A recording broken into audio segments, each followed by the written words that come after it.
नमस्कार दोस्तों, स्वागत है आपका हमारे चैनल टेल्स बाय यशु पर। यहाँ पर आपको मिलेंगी अनोखी और रोचक कहानियाँ। अगर आपको हमारी कहानियाँ पसंद आती हैं तो कृपया करके हमारी वीडियो को लाइक करें, इसको अपने दोस्तों के साथ शेयर करें और अगर आप इस चैनल पर नए हैं तो कृपया करके सब्सक्राइब करें। आपका हमारे चैनल पर विजिट करने के लिए बहुत बहुत धन्यवाद। चलिए आज की कहानी का सफर शुरू करते हैं। पिछले एपिसोड में हम सब ने सुना था कि यहाँ पर अनिका रिया और अलेक्जेंडर के साथ मंदिर में जाती है, तो वहीं उससे पहले वहाँ पर उन्हें रोहित और आर्यन भी वहीं पर ही मिलते हैं। रोहित जो कि अभी यहाँ पर उनसे पहले पूजा कर रहा था। एक बार रिया का मन तो किया था लेकिन अलेक्जेंडर उसे रोक लेता है। तो जैसे ही वो लोग पूजा करके उठते हैं तो आर्यन जैसे ही अपनी मम्मा को देखता है तो इधर रोहित ने ये बात नोटिस कर ली थी और वो आर्यन को अब अपनी मम्मा से मिलने भी नहीं देता। और रोहित अब यहाँ पर सीधे सीधे अनिका को चेतावनी दे देता है कि वो उसके बेटे से दूर ही रहे। उसे कोई जरूरत नहीं है इस तरह से उसके बेटे के साथ नजदीकियां बढ़ाने की, और कहता है मुझे तुम जैसी औरतों के बारे में अच्छी तरह से पता है। और ये कहते हुए ही वहां से वो आर्यन को लेकर आ जाता है। तो इधर अब तक अनिका भी बच्चों को लेकर यहाँ पर आ जाती है। इधर रोहित अनंता के घर में आकर पहुंचता है। रोहित अब वहां पर आने के बाद अब एक चेयर पर बैठ जाता है। रोहित को देखकर ऐसा लग रहा था जैसे रोहित का गुस्सा अपनी चरम सीमा पर है। अगर उसका बस चलता तो शायद आज वो सच में अनिका को उस मंदिर से ही गायब करवा देता। रोहित को देखकर ऐसा लग रहा था कि जैसे अगर उसके सामने अभी कोई भी आ गया तो शायद वो सीधा ही उसके ऊपर हाथ उठा देगा, क्योंकि रोहित के मन में अभी भी यही सब चल रहा था। आखिर वो औरत बार बार मेरे बेटे के सामने क्यों आ रही है, और वो भी मेरे मना करने के बाद। और सबसे बड़ी बात तो ये कि आर्यन को क्या हो गया है। जब उसे पता है कि मैंने उसे अकेले ही पाला है तो फिर आर्यन इस बात को समझने के लिए तैयार क्यों नहीं है। जब आज तक आर्यन को कभी अपनी मम्मा की कमी महसूस नहीं हुई तो अब वो क्यों उस औरत की तरफ अट्रैक्ट हो रहा है। जबकि सच बात तो ये है उसकी माँ तो कभी उससे प्यार करती ही नहीं थी। अगर उसकी माँ उससे प्यार करती तो वो इस तरह से उसे गड्ढे में दफना कर नहीं जाती।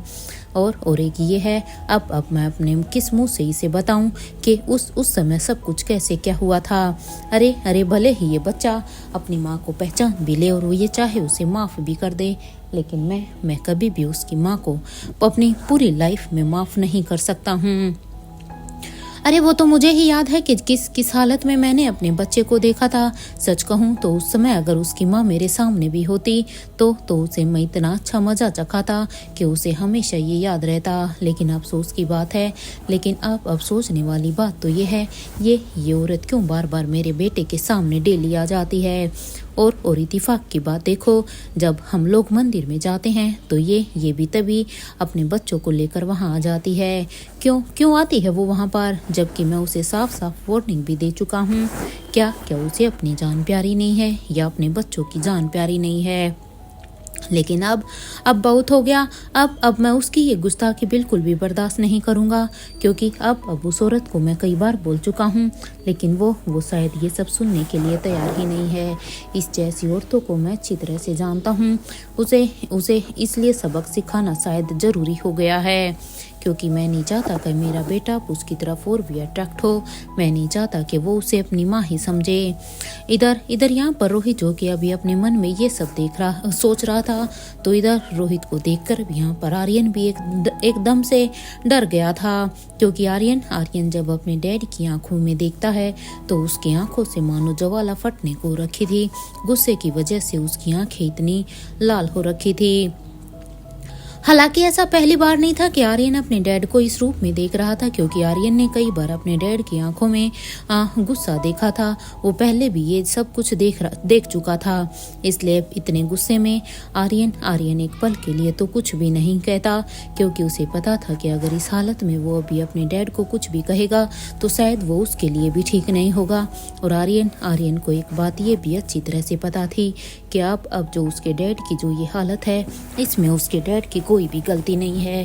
हालांकि आर्यन ये भी अच्छी तरह से जानता था कि ये जो कुछ भी हो रहा है उसमें आर्यन की भी क्या ही गलती है।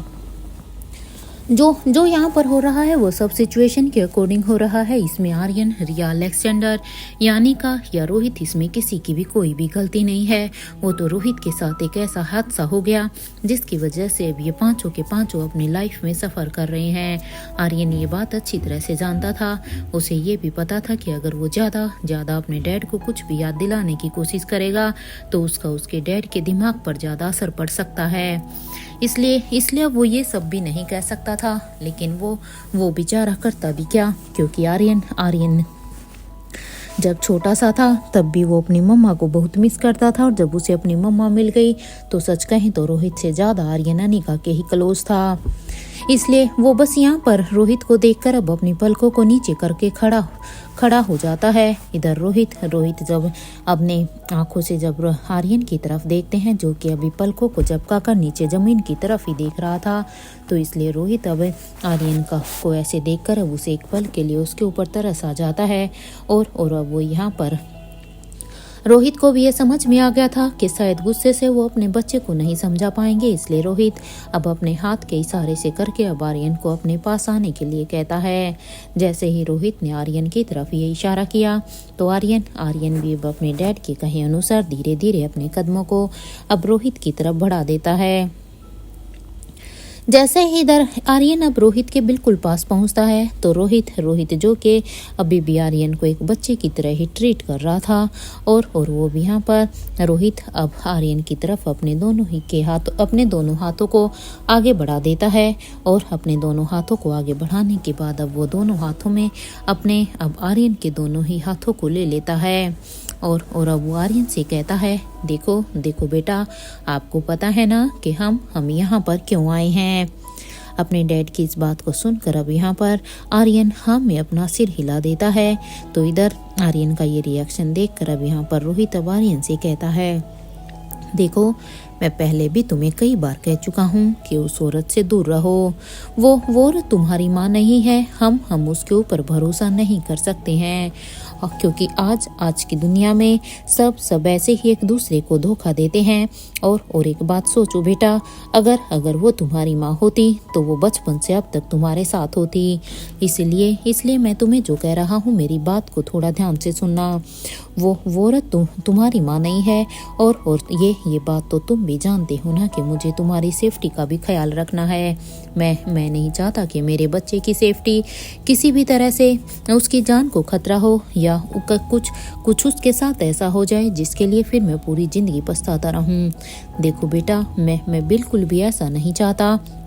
ये बात तो तुम भी अच्छी तरह से जानते हो।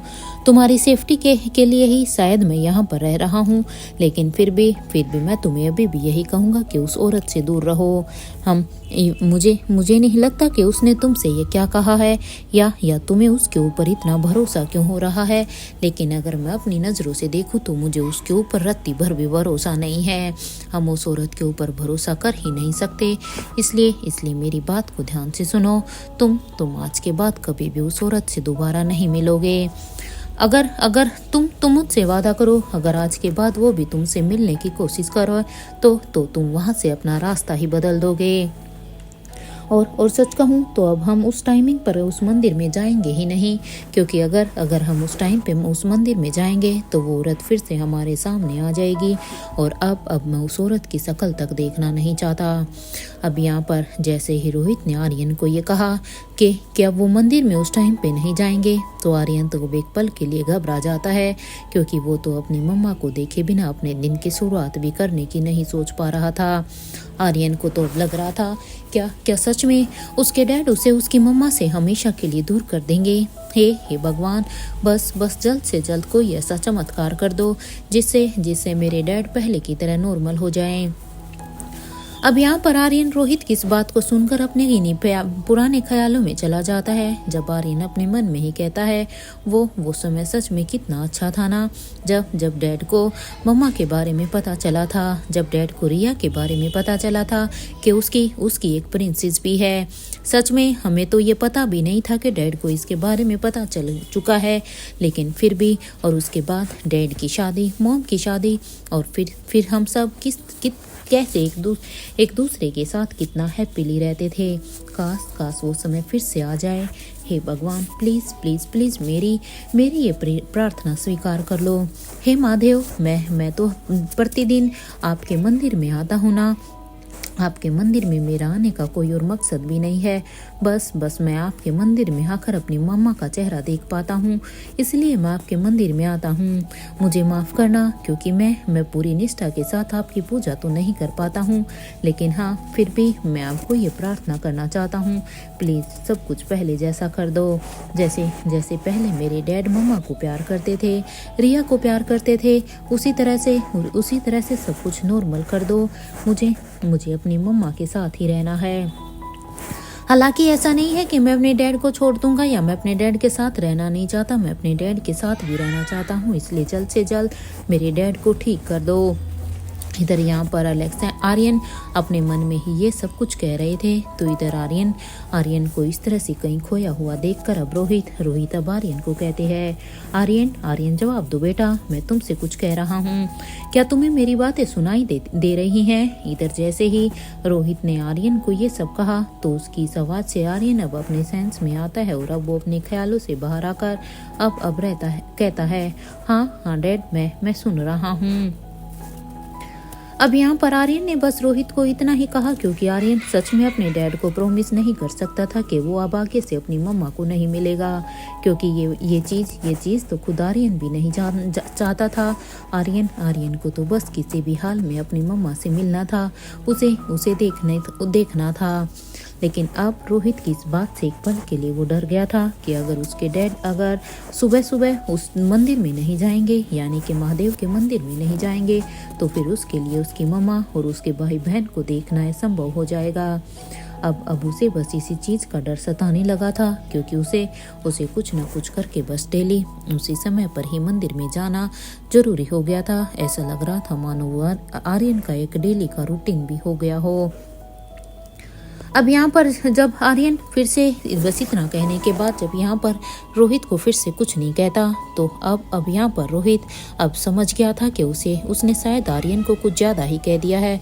उसे अपने गुस्से पर कंट्रोल करना चाहिए। ये बच्चा है और इसके मन पर कोई गहरा इफेक्ट पड़ सकता है। इसलिए अब रोहित अब अपने शब्दों को यहीं पर ही रोक लेता है और अब वो यहाँ पर आर्यन को ज़्यादा कुछ न कहते हुए अब वो कोशिश करता है कि आर्यन को थोड़ा सा चिल करे, क्योंकि वो रोहित भी बिल्कुल भी नहीं चाहता था कि आर्यन के दिमाग पर किसी भी तरह का कोई भी इफेक्ट पड़े। इसलिए अब यहाँ पर इसलिए रोहित अब आर्यन के दिमाग को चिल करने के लिए अब इधर उधर की बातें करता है। तो अब यहाँ पर दोनों एक दूसरे से ऐसे बातें ही कर रहे थे कि तभी यहाँ पर रोहित को एहसास होता है कि कोई रोहित को उनके गेट पर किसी के आने की आहट सुनाई देती है। जैसे ही रोहित को अपने गेट के बजने की आवाज़ आती है, तो रोहित अब आर्यन से कहता है, ठीक है बेटा, आप अभी अपने रूम के अंदर जाओ और हाँ, जाकर अपनी स्टडी को कंटिन्यू करो। अगर कोई डाउट हो तो मुझसे कहना। और इधर ये सुनते ही आर्यन भी यहाँ पर अंदर की तरफ अपने कमरे की तरफ बढ़ जाता है। तो इधर आर्यन के जाने के बाद अब यहाँ पर रोहित खुद उस हॉल से सीधा बाहर आ जाता है। रोहित जैसे ही यहाँ पर बाहर आता है तो देखता है के सामने उसका भाई सनी खड़ा था। और यहाँ पर सनी को देखकर रोहित के चेहरे पर एक स्माइल आ जाती है, लेकिन रोहित जो कि पहले जैसा ही हो गया था, जैसा खड़ूस रोहित का जैसा बिहेवियर पहले सनी के साथ रहता था, उसका फिर से सनी के साथ एक वैसा ही बिहेवियर हो गया था। हालांकि सनी को भी अब अच्छी तरह से पता था कि उसके रोहित भैया की अभी मेंटली कंडीशन कैसी है, इसलिए वो भी बस यहाँ पर बिल्कुल वैसे ही प्रिटेंड कर रहा था जैसे वो सालों पहले किया करता था, जब वो आर्यन और रोहित ये तीनों ही होटल पैराडाइज में वहाँ पर उस प्रेसिडेंशियल स्वीट में रहते थे। इसलिए अब वो बिल्कुल ऐसे ही प्रिटेंड करता है। तो अब यहाँ पर अब सनी रोहित को कहता है, गुड मॉर्निंग भैया। तो इधर सनी की बातों को सुनकर अब रोहित भी उसे गुड मॉर्निंग कहता है। रोहित जैसे ही देखता है तो यहाँ पर सनी के पीछे अब्दुल भी खड़ा हुआ था, क्योंकि सनी और अब्दुल ये दोनों ही सुबह यहाँ पर अनंता के इस घर में आ गए थे। इसलिए उन दोनों को देखकर अब रोहित उन्हें अंदर आने के लिए कहता है। जब वो अंदर आ रहे थे तो अब अब्दुल भी यहाँ पर अपने रोहित सर को गुड मॉर्निंग विश करता है। यहाँ पर जैसे ही अब ये दोनों रोहित के पीछे पीछे अब अंदर आते हैं तो अब रोहित वहाँ पर अब सनी से कहता है, सनी देखो, तुम आर्यन का ख्याल रखना, किसी भी तरह की लापरवाही बिल्कुल भी मत करना। और हाँ, खबरदार सनी, अपने फ़ोन का इस्तेमाल जितना हो सके उतना कम से कम करना, क्योंकि मैं नहीं चाहता कि यहाँ पर आर्यन की सिक्योरिटी के लोग को लेकर किसी भी तरह का कोई भी रिस्क हो। यहाँ पर उसके साथ तुम्हें ही रहना है। और हाँ, खबरदार, जो गेम खेला तो अगर मुझे थोड़ा सा भी पता चला ना कि तुमने आर्यन की जिम्मेदारी अच्छे से नहीं निभाई, तुमने उसका ध्यान अच्छे से नहीं रखा, तुम बस अपने फ़ोन में ही खेल रहे थे, तो देख लेना सनी, मुझसे बुरा कोई भी नहीं होगा। अब यहाँ पर रोहित की इस बात को सुनकर अब सनी कहता है, ठीक है भैया, आप चिंता मत कीजिए, मैं आर्यन से मिलकर आता हूँ, आप बेफिक्र होकर अपना काम कीजिए, मैं आर्यन को अच्छी तरह से संभाल लूँगा। अब यहाँ पर जैसे इस बात को सुनकर अब यहाँ पर रोहित भी हाँ में अपना सिर हिला देता है, तो इधर यहाँ पर सनी अब अपने मन में ही सोचने लगता है, सच में हे भगवान, कितना अच्छा था ना कि अनिका भाभी ने सच में भैया को कितना चेंज कर दिया था। ये भैया तो सच में बिल्कुल वैसे ही खड़ूस बन गया है जितना वो सालों पहले हुआ करता था।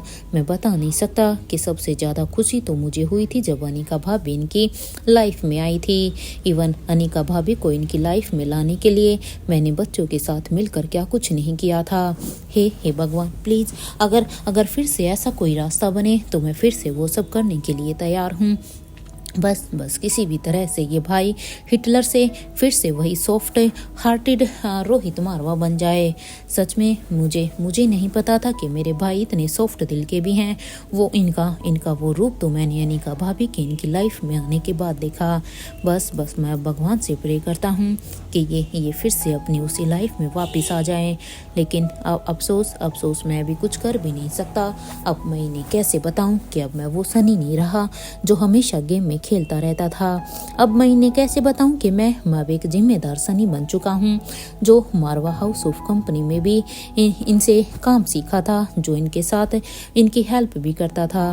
लेकिन अब अफसोस तो इसी बात का है कि मैं इन्हें कुछ बता भी नहीं सकता। अगर मैंने इन्हें कुछ भी बताया तो शायद इनके दिमाग पर कुछ ज़्यादा ही असर हो जाएगा।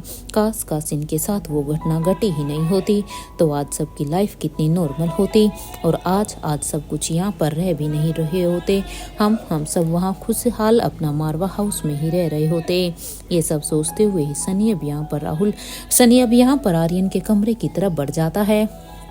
तो इधर सनी के जाने के बाद अब यहाँ पर रोहित अब अब्दुल की तरफ देखता है, तो अब्दुल बेब यहाँ पर कहता है, हाँ सर बताइए। अब यहाँ पर अब्दुल की इस बात को सुनकर अब रोहित कहता है, अब रोहित यहाँ पर अब अब्दुल को सारे के सारे इंस्ट्रक्शन देने लगता है कि उन्हें कैसे क्या करना है। और साथ के साथ अब वो यहाँ पर अब्दुल को ये भी कहता है, अब्दुल, दिल्ली में चिराग ने सब कुछ संभाल तो लिया है ना, क्योंकि रोहित अब यहीं से ही अपनी बिजनेस, अपने हर काम को संभालने की कोशिश कर रहा था। इधर उसकी बात पर अब अब्दुल भी हाँ में अपने सिर को हिला देता है, क्योंकि जैसा रोहित ने उसे जैसा सब कुछ पहले करने के लिए कहा था, अब्दुल बिल्कुल वैसा ही करता है। और सच कहें तो उसके पास कोई ऑप्शन भी नहीं था। इधर एक तरफ जहाँ पर रोहित अब पूरी तरफ से बदल चुका था। रोहित को देखकर ऐसा लग रहा था कि मानो उसके 5-6 सालों की मेमोरी पूरी तरह से लॉस्ट हो गई है। मानो उसे इन 5-6 सालों के बीच में जो कुछ भी हुआ उसे कुछ भी याद नहीं है। रोहित को ये सब कुछ याद नहीं है, कब उसकी अनिका से शादी हुई, कब वो अपने बच्चे अलेक्जेंडर से मिला, उसकी एक बेटी रिया भी है, और उसके बाद जो कुछ भी हुआ उसके और अनिका के इतने रोमांटिक पल उसे मानो कुछ भी याद नहीं है। वो बस अब यहाँ पर ऐसे प्रिटेंड कर रहा था मानो उसकी लाइफ से ये 5-6 साल पूरी तरह से इरेज हो चुके हों। एक तरफ जहाँ पर रोहित का ये हाल था तो दूसरी तरफ यहाँ पर अवंतिका के घर में या अनिका और बच्चों का भी कुछ ऐसा ही हाल था। घर आने के बाद अब यहाँ पर रिया काफ़ी सैड थी, क्योंकि उसे आज बिल्कुल भी अच्छा नहीं लग रहा था कि आज उसके डैड ने उसकी मम्मा को फिर से डांट दिया। उसकी मम्मा को उसके डैड ने फिर से एक वार्निंग दे दी कि वो आर्यन से बिल्कुल भी ना मिले। हालांकि ये पहली बार नहीं था। रिया और आर्यन जब ये दोनों 5-6 साल के थे तब भी रिया ने ये सब देखा था। लेकिन अफसोस की बात ये वही सारी चीज़ें फिर से रिपीट हो रही थी। इसलिए रिया आज काफ़ी सैड थी। उसे भी बस अपने डैड को एक बार हक करना था। रिया आज यहाँ पर अपने डैड को बहुत ही मिस कर रही थी। वो यही सोच रही थी कि काश पहले की तरह उसका डैड उसे देखते ही उसे जोर से अपने गले लगा ले। लेकिन अब यहाँ पर समय मानो पूरी तरह से बदल चुका था। इसलिए रिया यहाँ पर यह भी समझती थी कि शायद उसकी मम्मा भी अब ज़्यादा परेशान है। इसलिए अब रिया, क्योंकि वो अब थोड़ी सी बड़ी हो चुकी थी, इसलिए रिया अब यहाँ पर सबसे पहले आकर अब पूजा की थाली को अंदर रखती है और अब वो यहाँ पर 2 गिलास में पानी लेकर आती है। पानी एक ट्रे में 2 गिलास पानी लाकर अब वो यहाँ पर एक गिलास को अनिका की तरफ बढ़ा देती है, तो एक गिलास को यहाँ पर अलेक्जेंडर की तरफ बढ़ा देती है। अनिका जैसे ही रिया को ये सब करता हुआ देखती है तो अनिका ने भी रिया के चेहरे की उदासी को भांप लिया था कि आखिर अनिका ये देख लेती है कि रिया का मूड कुछ ठीक नहीं लग रहा। हालांकि रिया अपने चेहरे की उदासी छुपा रही थी, लेकिन अनिका ने इसे नोटिस कर लिया था। अनिका अपने तीनों ही बच्चों के बारे में अच्छी तरह से जानती थी, इसलिए अनिका उस पानी के एक गिलास को उठाकर एक को अलेक्जेंडर को दे देती है, तो एक को भी यहाँ पर अपने हाथ में लेती है और साथ के साथ उसके ट्रे को भी ले लेती है। और उसे लेने के बाद अब यहाँ पर अनिका रिया का हाथ पकड़ती है और अब रिया से कहती है, आओ आओ बेटा यहाँ पर बैठो। इधर जैसे ही रिया ने ये सब सुना, रिया हालांकि अभी अनिका को फेस नहीं करना चाहती थी, क्योंकि रिया काफ़ी इमोशनली हो चुकी थी और उसे ये पता था अगर उसकी मम्मा उससे ज़्यादा कुछ बात करेगी तो शायद वो यहाँ पर रोना शुरू कर देगी, क्योंकि उसे अंदर से रोना आ रहा था। लेकिन उसे ये भी पता था कि अगर वो अपनी मम्मा के सामने रोएगी तो उसकी मम्मा भी उसकी वजह से उदास हो जाएगी। इसलिए रिया ऐसा बिल्कुल भी नहीं चाहती थी, लेकिन उसके पास कोई ऑप्शन नहीं था। उसकी मम्मा ने जैसे ही उसे वहां पर बैठने के लिए कहा तो रिया भी वहां पर अब अनिका और अलेक्जेंडर के साथ आकर बैठ जाती है। तो अब अनिका अब रिया से कहती है, रिया क्या हुआ बेटा, देखो सब ठीक हो जाएगा। अपनी मम्मा की इस बातों को सुनकर अब यहाँ रिया का यहाँ पर एकदम से इमोशन ब्रेक डाउन हो जाता है और इसलिए अब वो यहाँ पर जोर जोर से रोने लगती है। रिया को इस तरह से रोता हुआ देखकर अब अनिका और अलेक्जेंडर दोनों को ही बुरा तो काफी लग रहा था, लेकिन ये दोनों समझ रहे थे कि आखिर रिया के मन पर क्या बीत रही थी, क्योंकि रिया अपने डैड की सबसे लाडली बेटी थी। रिया को तीनों ही बच्चों में सबसे ज्यादा प्यार रोहित ने दिया था। इवन रिया की भी जान अपने डैड में बसती थी, लेकिन अब सिचुएशन ऐसी हो गई कि उसका डैड उसे ही नहीं पहचानता। इसलिए अब रिया को ऐसा देखते हुए अलेक्जेंडर भी अपनी जगह से खड़ा हो जाता है। तो इधर अनिका रिया को एक हक कर लेती है और अब अलेक्जेंडर भी अब उसके सिर पर हाथ फेरते हुए कहता है, रिया क्या हुआ रिया, देखो ये मैं समझ रहा हूँ तुम्हें आज जो कुछ भी हुआ वो अच्छा नहीं लग रहा, लेकिन रिया ये भी तो देखो, इसमें डैड की कोई भी गलती नहीं है, क्योंकि गलती तो सारी यहाँ पर सिचुएशन की है। क्योंकि अगर डैड को अपना पीछे के सारे जो साल उनके इरेज हो चुके हैं वो 6 साल अगर उन्हें याद रहते तो शायद हमें ये सब फेस करना ही नहीं पड़ता। रिया देखो तुम समझ रही हो ना। इधर अलेक्जेंडर की इस बातों को सुनकर अब रिया रोते हुए ही कहती है, हाँ अलेक्जेंडर मैं सब कुछ समझ सकती हूँ, लेकिन मैं भी क्या करूँ, क्योंकि मैं ये सब नहीं देख सकती हूँ। जब डैड मेरे सामने होते हैं तो मेरा मन करता है मैं जल्दी से जाकर डैड को हक कर लूँ, लेकिन अफसोस इसी बात का है कि मैं ऐसा नहीं कर सकती। तुम्हें पता है मैं कितनी मुश्किल से अपने आप को रोक पाती हूँ। मम्मा बताओ ना ये सब कितने समय तक चलता रहेगा। रिया को ये सब करता हुआ देखकर अनिका को भी अच्छा नहीं लग रहा था, क्योंकि अनिका भी रोहित को काफी मिस कर रही थी, उसके प्यार को काफी मिस कर रही थी, उसके साथ को काफी मिस कर रही थी। लेकिन अभी अनिका अब अपने आप को यहाँ पर बिल्कुल कठोर बनाते हुए ही कहती है, देखो रिया मैं समझ सकती हूँ बच्चा कि आपके ऊपर क्या बीत रही है, लेकिन सबसे बड़ी बात तो ये है कि इस समय हम आपके डैड को कन्विंस भी नहीं कर सकते, हम उन्हें नहीं समझा सकते कि पहले क्या हो चुका है। लेकिन वो क्या है ना, अगर आप भी जानती है ना, अगर हमने ये सब कुछ किया तो आपके डैड पर के दिमाग पर किसी भी तरह का इफेक्ट हो सकता है, और जो शायद उनके लिए ठीक भी ना हो, इसलिए हम ऐसा कुछ भी नहीं कर सकते। अनिका की इस बात को सुनकर रिया कहती है, आई कैन अंडरस्टैंड मम्मा, लेकिन मैं क्या करूं, मुझसे ये सब बर्दाश्त नहीं हो रहा। अब रिया की इस बात को सुनकर अब अनिका रिया से कहती है, मैं समझ सकती हूँ बेटा, लेकिन ये समय भी देखो ऐसे ही गुजर जाएगा। और वैसे भी ये देखो ना, एक समय था ना रिया, जब मैं और आप हम दोनों ही अकेले मनाली आए थे। आपको याद है रिया, जब हम कैसे आए थे। अब उसकी इन बातों को सुनकर अब रिया कहती है, हाँ मम्मा, मुझे अच्छी तरह से याद है, और मुझे ये भी याद है कि किस तरह से मैंने अपने भाई को ढूंढा था, और किस तरह से बाद में अलेक्जेंडर भी हमें मिला था। मुझे सब कुछ याद है मम्मा, बस मुझे वही अपने दोनों भाइयों का साथ, और साथ में अपने डैड का साथ भी चाहिए मम्मा। उसकी इस बात को सुनकर अनिका कहती है, रिया सब ठीक हो जाएगा बेटा, आप चिंता मत करो। अब यहाँ पर रिया, अनिका और अलेक्जेंडर दोनों ही अब रिया को संभालने की कोशिश करते हैं। और अब यहाँ पर रिया, क्योंकि रिया का भी अभी जो एक इमोशनल ब्रेकडाउन हुआ था, अब रिया यहाँ पर थोड़ा सा बेटर फील कर रही थी।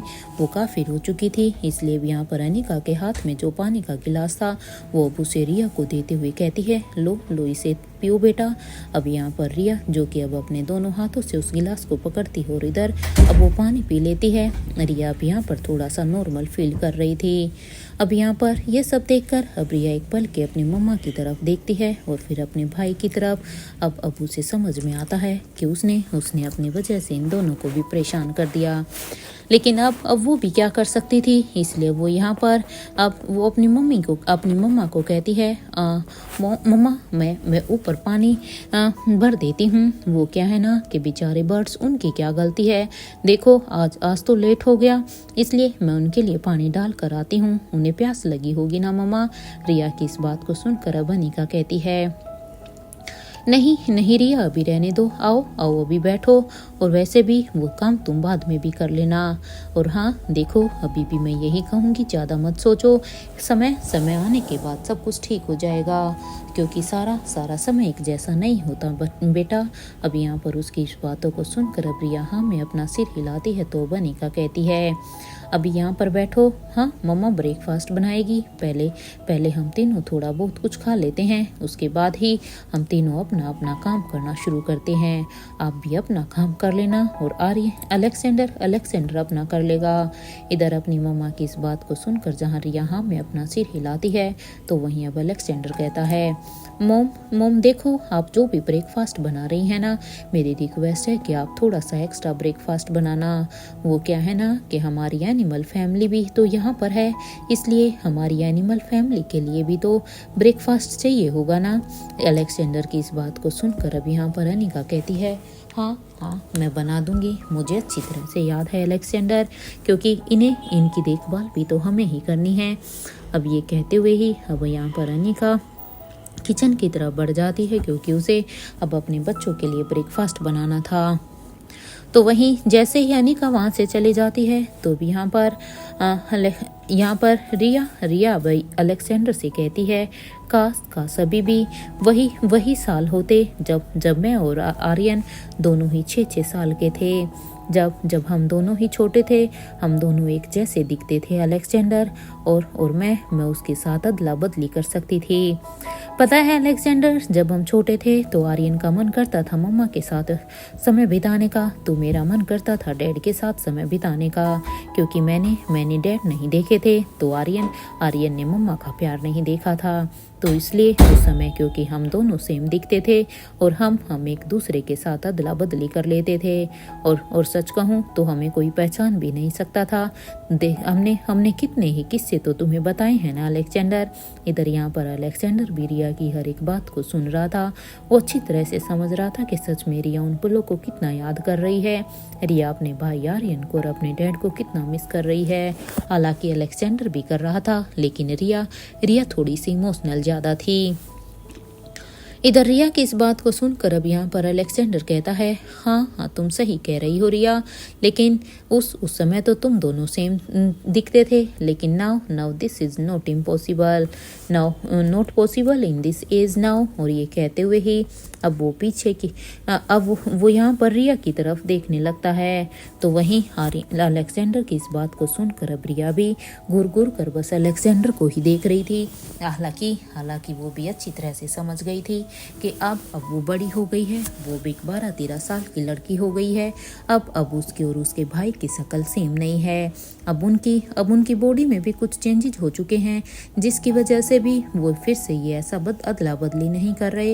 हालांकि उसका ये इरादा नहीं था, बस वो यहाँ पर अपने इन्हीं कुछ पलों को मिस कर रही थी। लेकिन वो यहाँ पर ये सोच जरूर रही थी, काश ऐसा कुछ होता तो भी वो यहाँ पर आर्यन को यहाँ पर भेज देती और खुद अपने डैड के साथ अपना क्वालिटी टाइम स्पेंड करती, क्योंकि रिया को आज अपने डैड की बहुत ही याद आ रही थी। हालांकि उसे ये भी अच्छा नहीं लग रहा था कि उसके डैड ने उसकी मम्मा को आज फिर से डांट दिया कि वो आर्यन से ना मिले। जबकि सच बात तो ये है कि मेमोरी लॉस उसके डैड की हुई है, इन सब की नहीं। लेकिन उसके डैड की मेमोरी लॉस के कारण इन सबको कितना कुछ भुगतना पड़ रहा है। जहाँ आर्यन अपनी मम्मा से दूर रह रहा है, तो वहीं इन्हें रिया और अलेक्जेंडर को अपने डैड से दूर रहना पड़ रहा है।